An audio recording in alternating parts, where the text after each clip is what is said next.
is the visual interactive learning.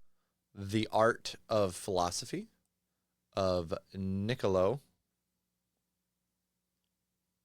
Machiavelli. I could be pronouncing that wrong. 15th century, right? Okay. In this video, we explore the life and philosophy of the controversial 15th century writer and philosopher. Okay. Learning app, Imprint. Understand things like the psychology of social dynamics with engaging courses, lessons, and summaries. Get a free 7-day trial and 20% off an annual premium membership using my link in the description. What does it mean to be respected? Is fear or love more effective? What does it mean to lead and be led? What is success and goodness in a world filled with malice and ambiguity? These questions, along with many more, were asked and attempted to be answered by one of the most revolutionary political philosophers in history, Niccolo Machiavelli. Machiavelli's work attempted to dismantle the very ideas of goodness, cruelty, leadership, and power. He is now often regarded as one of history's first true pragmatists and the father of modern political science. Regardless of any universal truth to his ideas or lack thereof, regardless of his intentions, and regardless of one's own interpretations of his work, there is much to learn from Machiavelli, both in terms of what to do and what not to do in life. I have not read The Prince. Has anyone in chat read The Prince? Machiavelli was born in Florence, Italy in 1469. I thought he was Italian. I think, wasn't Tupac Shakur kind of obsessed with Machiavelli like towards the end of his life, if I'm recalling correctly?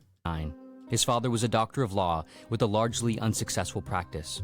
Likely more important to Machiavelli's story than his father's profession was his father's propensity toward reading, particularly that of Greek authors, which exposed Machiavelli to a library of books and the habit of reading. This would surely play a role in laying the groundwork for his later perceptiveness and sensibilities. Machiavelli's later philosophy can also be largely attributed to the political conditions of Florence during his lifetime. In the 15th century, the Republic of Florence was riddled with conflicts and chaos, often leading to dysfunction, insecurity, violence, and tyranny. There were coups, deceit, assassinations, and power struggles. Popes waged wars, and alliances constantly changed. Most importantly, the political and social events of Renaissance Florence displayed a clear divergence from the ideals and intentions they seemed to claim or be built on. Ideals of Christianity, like kindness and humility. How things were supposed to be always seemed to fall to the feet of how things actually were. Appearances were often facades. Religious and ethical ideals were often shields used to cover the undermining devious nature of those who held them. Yeah. In early adulthood, Machiavelli experienced the government of Florence firsthand when he was impressively appointed to the Second Chancery around 1494, where he then received several position advancements and, by the age of 29, obtained the role of secretary, which put him in charge of the Republic's foreign affairs. Hey! How? This isn't accurate. He didn't have Sting. He did not have Sting from The Hobbit. Get out of here. In 1512, however, the Florentine Republic was overthrown, and a family of bankers and rulers known as the Medici family took back rule of Florence, having previously ruled for many years before losing power after a failed peace treaty with France. Once back in rule, the Medici family suspected that Machiavelli was participating in a conspiracy against them, which resulted in him being tortured and then exiled from Florence. In exile, Machiavelli would produce his two major works, The Prince and Discourses on Livy. By far, Machiavelli is most known for The Prince, which was written around 1513 and then later published in 1532.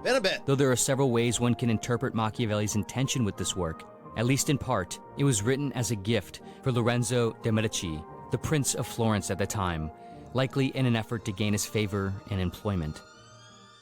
Broadly, The Prince reads like an instruction manual for how a prince should rule in order to be effective. Crucially, in The Prince, effectiveness blankets over all other goals and parameters. Machiavelli appears solely focused on effectiveness above everything, above goodness, above virtue, above loyalty, above honesty, and so on. Ultimately, The Prince articulates a largely amoral strategy for rulers, and it weaves a sort of web of information to be used to catch others and hold on to power with.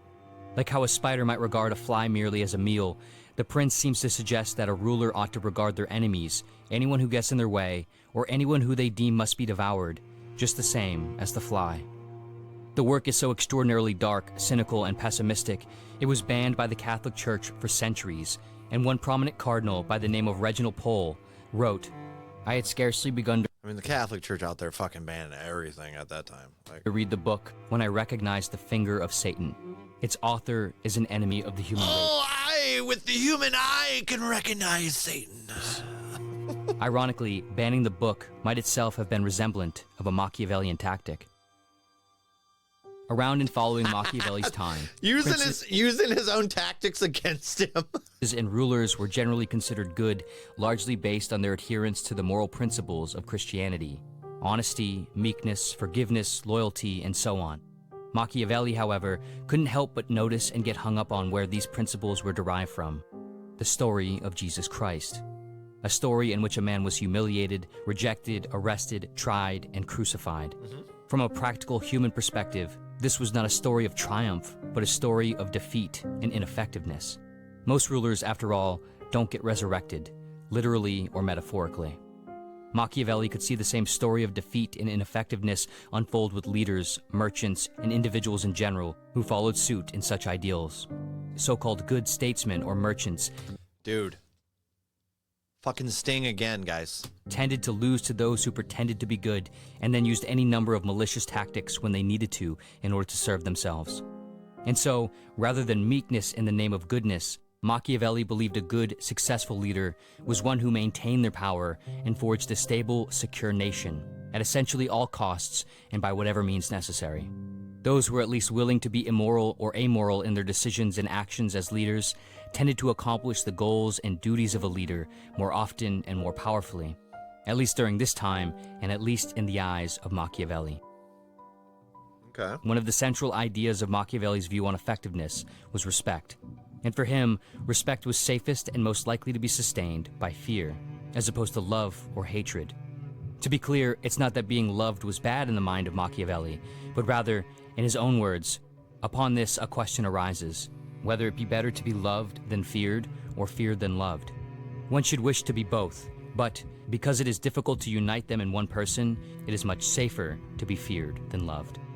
Fear, in other words, is hard for individuals to overlook and overcome, and it is easy to instill and control. Love, alternatively, is volatile, unpredictable, and hard to control. People can somewhat easily change the orientation and intensity of their love for any number of reasons. Hatred, however, is worse than both. One's appearance as a leader must always be favorable, and one's method of achieving this should be by finding the equilibrium of respect by balancing out both reward and punishment, tension and alleviation. Every time the sword comes up, man, I'm gonna Of laugh. course, hopefully without needing to be said at this point, taken at face value, the ideas contained in The Prince are extremely questionable. Even from a somewhat Don't do tempered, it. charitable view of these ideas, Don't and do putting it. aside Machiavelli's potential reasoning for creating his works, there are abundant criticisms of the ideas and views. My ass thought that was a bird at first, and I started freaking out. Consider what Fyodor Dostoevsky observed and warned about hundreds of years later in his book, Crime and Punishment, with his character Rodion Raskolnikov, who is purely rationalistic and nihilistic and uses whatever methods he can to get ahead and serve himself, but ultimately ends up being deprived and tormented by this view. Consider Immanuel Kant's categorical imperative, with which he argues that moral actions must always be based on principles that consider and serve how everyone should act and would want to live, not based on individual outcomes, circumstances, or subjective desires. And perhaps most convincingly, consider the very foundations of general morality and goodness, which suggest that in order to live in a good world, we each must act in accordance to how we would want the world to be, how we would want others to act and treat us. If we all go around clawing over each other to get to the top of the pile, there will be no pile left. And if there is, there will be nothing worthwhile to see from the top. What is power in a world of ruins? What is prosperity without the unbridled and unconcerned ability to share it healthily with others? And moreover, is not what the world becomes sometimes how we believe it ought to be? If we want a good world, both in terms of morality and prosperity, we must believe in a good world, and we must create a good world on that belief. For Machiavelli, however, if the goal is power, then perhaps these points are irrelevant. But the point is, perhaps the goal of humans isn't solely power. And if it is, perhaps it shouldn't be. At least not solely. No. In light defense of Machiavelli, however, perhaps this cannot be said for everyone. Some, if not many individuals, might very well be chiefly interested in power, and they might be fully willing to engage in or justify malicious tactics. Yeah, that's the bitch right there. You always got those assholes. You always have those assholes who have no care for anything but themselves and what they want To obtain and sustain it. And that can be as big as a emperor all the way down to like a king, all the way down to like just somebody greedy or lazy throwing their trash into the fucking ground. You know what I mean? It just... And perhaps this is where Machiavelli's work is actually Sad. most useful and practical. Another interpretation of The Prince is not as a manual for rulers, but a warning for the ruled. It is perhaps more of a portrait of humankind, painted in the style of total realism, with which one can see humanity as it really is, or can be, and can understand what to look out for, as well as how to protect oneself against it. How we live is so different from how we ought to live that he who studies what ought to be done rather than what is done will learn the way to his downfall rather than to his preservation, Machiavelli wrote.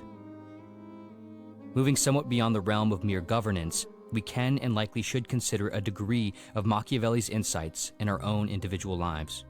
Firstly, it should be noted that, likely for Machiavelli, goodness and love are in fact ideals and are great whenever possible, but they're just simply not always possible. Being as nice as one can is great, but being dedicated to acting nicely all the time is almost certainly a performance, and almost certainly a performance that will cause more harm than good. The truth is, even the kindest and most well-intended people cannot always be nice or good. True. Nor should they. It is not only impossible, but it is sometimes counter to the very goals of niceness and goodness. It can lead to self-neglect and self-sacrifice, which can lead to resentment or worse. It can lead to misalignment, deceit, or miscommunication, intentional or unintentional. If niceness is always the sole goal, one will have to constantly hide their true views, It's hopes, unrealistic, and desires in order to avoid upsetting or offending anyone. Yeah, it's unrealistic. You can't do that because we're humans. Yeah. Which inevitably leaves the truth hidden, and the truth, of course, always comes to light. Always. Hiding it only makes it come back in worse form. Life is, at bottom, a series of messy trade-offs, including that of ethics and pleasantness. Ultimately, each of us are, in our own lives, part of the portrait of humanity. We're all participants in groups and societies, both local and broad. We each lead and are led. And we each experience varying dynamics and degrees of power, even if we have no interest in significant power or in playing the games of politics and rule. Power extends to and from everything in which we engage. To have any freedom at all is to have the power to withstand and prevent imposition. And regardless of whether humans are inherently good, bad, or neutral, we will all encounter bad people trying to impose on us, or otherwise good people trying to impose on us. Yeah. Some people will inevitably screw you over, take advantage of you, ignore you, belittle you, Part or of even life. hurt you if you let them. Men are so simple of mind and so much dominated by their immediate needs that a deceitful man will always find plenty who are ready to be deceived, wrote Machiavelli. And so, it is of utmost importance to not let them. Don't let them deceive you. But also, don't become them. Don't unnecessarily deceive. Every time we do not defend our own world, we open the door to dysfunction and disorder within it. But likewise, every time we do not strive to propel goodness into and forward in the world as a whole, we close the door to hope in a world worth living in. Before passing away in 1527, Machiavelli wrote several other books, including The Art of War and Florentine Histories. Following his death, Heard of his work Florentine gained Histories. increasing notoriety, and a term for the particular archetype of villain and villainous activity described by his work would be named after him, now known as Machiavellianism. But Machiavelli's thesis appears to be much less like that of villainous support and more likely to be that of the following. Apparently bad things can sometimes equate to good outcomes, and stable, effective outcomes for a nation is the utmost achievable good. Whether this is a good thesis or not is a different question. In truth, the origins and meaning of Machiavelli's work are both somewhat unknown and easy to misunderstand. Another interpretation of his work. I feel like it's that way with all older books, you know what I mean, from the 1500s. We have such a language barrier there that sometimes things can be misconstrued. So, I mean, it's a problem in general, not just with his work. is that it was satire, merely mocking the dysfunction of principality. Regardless, what is known is that Machiavelli himself, after writing The Prince, never went on to obtain any sort of notable political success or power. Perhaps that was a matter of misfortune. Perhaps his own methods and his espousing of them in the way he did were not so effective. Or perhaps he did not mean to suggest that said methods ought to be used, and so he did not use them. Whatever the case may be, his work would nonetheless go on to inspire both real and fictional individuals. He would inspire the work of philosophers like Jean-Jacques Rousseau, Friedrich Nietzsche, and Francis Bacon, leaders like Henry VIII, Charles V, and likely countless more, including perhaps the founding fathers of America and current world leaders. And writers like William Shakespeare, as well as most, if not all, comedic and tragic writers who've ever included a villainous archetypical character in their work. Perhaps more notably, most people's adverse reaction to at least the more villainous interpretation of Machiavelli demonstrates an innate human impulse away from such ideas and towards something better. Machiavelli's views on how the world was or is perhaps far less important than how the world can be. A man, Machiavelli wrote, who is used to acting in one way never changes. He must come to ruin when the times, in changing, no longer are in harmony with his ways. With this, perhaps Machiavelli himself would know better than to take his own ideas seriously outright in all times and places throughout history. We have, as a humanity, adapted and evolved a great deal since the conditions of the Renaissance. We are each new brushstrokes on the portrait of humanity, and it is up to each of us to try to paint a smile on the face. And it is up to each of us to decide if the smile is genuine.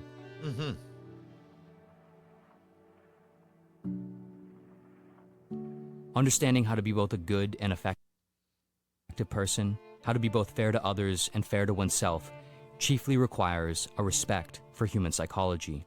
One must understand the nuances of the mind, evolution, and social cohesion. An extremely effective, engaging way to do this is with the course Interpersonal Dynamics, the Psychology of Human Relationships, which you can access using this video's sponsor, Imprint, an incredible visual and interactive learning platform. The Interpersonal Dynamics course is taught by Olivia Kang, who is a neuroscientist and instructor of psychology and leadership programs at Harvard University. Nice. The courses and lessons on Imprint also use beautiful illustrations and animations, as well as gamification methods based on the science of learning to make the learning process not only enjoyable, but totally addicting in the best sense of the term. I always love that. If you love Pursuit of Wonder videos, you'll surely love Imprint. In a world where content addiction is the norm, forming habits around enriching educational content that actually improves the way you think and live is what differentiates one from the masses. The course Interpersonal Dynamics is a 90-day course that covers a comprehensive array of topics, from the evolutionary origins of human social dynamics to understanding and applying insights of the mind towards strengthening and managing relationships in today's world. Other fantastic courses on Imprint include Build Leadership Skills, Communicate Effectively, Resolve Conflict, Make Smarter Decisions, and Essential Philosophy. Beyond courses, I think this video was tons of summaries really well done, honestly. Thinkers, like, and schools of thought. he made it very visually interesting as well, which is nice. With over 30,000 5-star reviews on the App Store and Google Play, and winning awards like Google's 1500 Essential Education app, the Imprint is an 1500s. incredible way to turn otherwise wasted moments of mindless scrolling into powerful opportunities for knowledge and development. Use my link in the description below to sign up for Imprint, and you'll receive a 7-day free trial and 20% that was off your really annual well premium done. membership. Pursuit of And Wonder. of course, as always, thank Sub, you so much like, for watching guys. in general, and see you next video. Very, very well done. I've been wanting to learn a little bit more about Machiavelli in general. Heard his name a lot, just very unaware, and I do enjoy some nice philosophy. And it's not everybody's thing, I get it, but I do like that deeper thinking that it forces you to do. So this was really well done. Shout out to Pursuit of Wonder. Great video. Fantastic. Again, guys, go over there and give them a like and a sub. Gotcha. Kind of scary to see how a lot of it is still applied today. I know, dude. Wild. Wild. It's crazy how something like that can have a trickle effect too, you know?